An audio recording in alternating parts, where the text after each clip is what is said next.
Et yo les dresseurs, c'est Alexandre, j'espère que vous allez bien les gars. Aujourd'hui nouvelle vidéo d'analyse et de questionnement sur l'univers de l'animé Pokémon. Pourquoi Sacha ne capture pas de Pokémon légendaires dans l'animé? Parce qu'on a déjà vu plein de dresseurs hyper badass comme les champions des arènes extrêmes ou encore comme Tobias qui possédait Darkrai, Latios et qui a beaucoup augmenté la force de son équipe avec de tels Pokémon. Et on se demande tous avec tous les Pokémon légendaires que Sacha a rencontrés dans l'animé, les différentes saisons, les OAV et tout ça, pourquoi il n'a pas capturé même les Pokémon légendaires qui étaient quand même assez proches de lui pour certains. Ça aurait été absolument incroyable d'avoir une équipe largement augmentée avec de tels Pokémon. Bien sûr je ne compte pas dans ma vidéo le fait qu'il a eu temporairement Solgaleo parce qu'il l'avait recueilli en tant que Cosmox, il l'a vu grandir comme un enfant, il s'en est pas servi vraiment en tant que Pokémon à lui, il s'est battu à ses côtés dans l'arc d'Alola, du coup ça ne compte pas vraiment. Du coup on est parti les amis pour l'analyse du jour, pourquoi Sacha ne capture pas de Pokémon légendaires dans l'animé.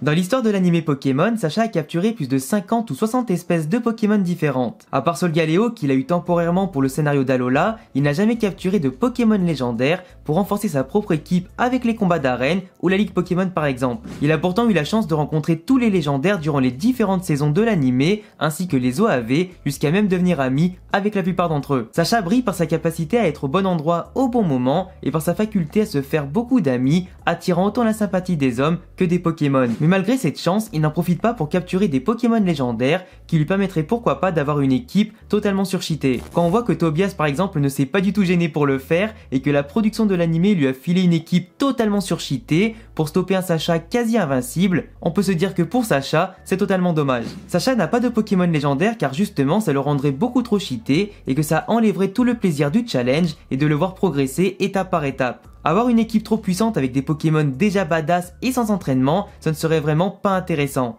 Le principe de voir Sacha parcourir les différentes régions pour progresser est exactement le même que pour les shonen classiques. On grandit avec le héros qui va devenir de plus en plus fort et on l'admire se rapprocher de son objectif en battant tous ses rivaux. Il souhaite devenir le meilleur avec ses propres forces et en faisant grandir lui-même son équipe pour atteindre tous les sommets. Le voir défier des légendaires est quand même hyper stylé, même si comme on le voit dans la dernière saison et son combat contre Mewtwo, l'écart de puissance entre lui et les légendaires est beaucoup trop grand. Dans l'animé et les films, on a déjà vu plusieurs dresseurs qui ont été amis ou qui ont capturé des Pokémon légendaires. Mais la plupart du temps, il ne s'agissait pas de Pokémon légendaires primordiaux à l'équilibre du monde et qui ne sont pas de véritables dieux. C'est principalement la raison pour laquelle Sacha n'en capture pas, l'équilibre du monde ne doit pas être rompu. Dans les jeux vidéo, on peut capturer n'importe quel légendaire et se faire plaisir à détruire tous les dresseurs qu'on veut avec eux. Mais dans l'animé, l'environnement et le monde qui nous entoure est directement impacté par la présence de ces Pokémon surpuissants et leur pouvoir. Que ce soit l'espace-temps ou l'environnement, tout doit être préservé pour ne pas créer une apocalypse. Certains légendaires sont considérés comme de véritables dieux vivants et ont une puissance capable de tout détruire. Il est vrai aussi que suivant les dimensions, les timelines et les différents mondes,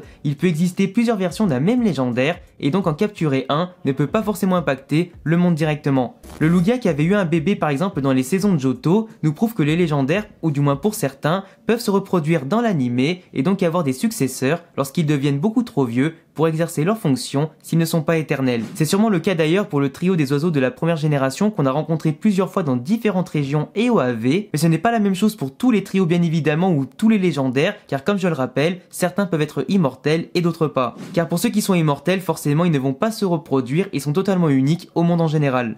Capturer un Pokémon légendaire qui soit primordial pour l'équilibre du monde, voire plusieurs, pourrait provoquer des apocalypses comme je l'ai dit précédemment s'ils déchaînent leur puissance au quotidien et de la mauvaise façon. Leur pouvoir dépasse l'entendement, même pour eux-mêmes. Des Pokémon comme Darkrai capturés par Tobias et les 3 régies de Brandon par exemple n'ont aucun impact sur l'équilibre du monde en général. La plupart des petits trios des régions peuvent être capturés et utilisés au moins temporairement sans impact négatif sur l'équilibre du monde. On a d'ailleurs vu dans les films que tenter de les capturer dans leur ensemble et les contrôler, même les légendaires les moins importants, est tout de même extrêmement dangereux. Giovanni a quand même créé Mewtwo à partir de Mew et qui ne peut d'ailleurs pas être contrôlé en étant beaucoup trop puissant.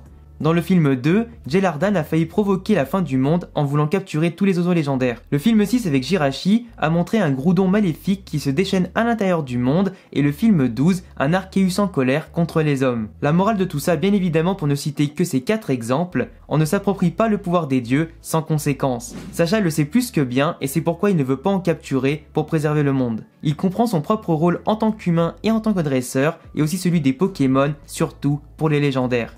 Leur puissance doit servir à réguler le monde et non à le détruire.